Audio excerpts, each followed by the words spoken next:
My name is Madeline Thorne, and I am 32 years old living in the historic city of Richmond, Virginia, where the humidity is thick and the office politics are even thicker. For the last few years, I worked as a senior administrative coordinator for a large company that handles sensitive data for national statistics, and I used to pride myself on being the most organized person in the building. I have always been the type of person who keeps every receipt and saves every email because I know that in the corporate world, your paper trail is your only shield. My world was small but stable until I was placed under the supervision of two people who would eventually make it their mission to ruin my life. My first manager was a woman named Allison who was also in her early 30s, but she acted like a spoiled teenager who had never worked a day in her life. Allison was supposed to be in charge of our team, but she was completely useless when it came to the actual work. She could not handle the basics of her job like creating staff rosters or organizing major events or correlating complex data sets. Instead of doing her job, she would push every single task onto me and the rest of the team while she spent her afternoons scrolling through social media or taking long personal phone calls. What made it even worse was that Allison decided her official working hours did not suit her lifestyle, so she just stopped showing up on certain days and started leaving early on others. She never told the upper management or the corporate office about these changes, but she still claimed her full salary every single month, which is essentially stealing from the company. My second manager was a man named Arthur who was 60 years old and had completely checked out. Arthur was just counting down the months until his retirement, and he did not care if the office burned down as long as he got his pension. He let Allison get away with everything because he did not want to deal with the paperwork of disciplining her. At first, I tried to just keep my head down and do my work because I needed the paycheck, but then things took a dark turn. Allison began to target me personally because of my sexual orientation. She started making snide comments about my partner and would leave me out of important meetings while making jokes at my expense in front of the other staff. I followed the official company policy and reported her to human resources because I believe in standing up for myself, but nothing happened. Arthur protected her and the company just gave her a slap on the wrist. By December of last year, I had reached my breaking point. I could not stand the harassment or the fact that I was doing two people's jobs for one person's salary anymore. I handed in my notice and managed to secure a transfer to a different department within the same company where the culture was much healthier. I thought that moving to a new section would be the end of the drama, but I was very wrong. When I left my old position, I took my personal work files with me.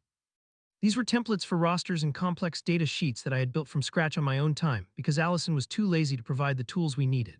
Because these files contained sensitive information that fell under the General Data Protection Regulation, I was actually legally required to delete them from the shared drive once I was no longer in that role. When Allison and Arthur realized that all their easy templates and organized data had vanished with me, they went into a blind rage. They realized they actually had to do their own work for the first time in years, and they were failing miserably. To get back at me, they started spreading disgusting rumors to my new boss claiming that I was incompetent and that I had stolen company property. They even tried to say that I had sabotaged the department on my way out.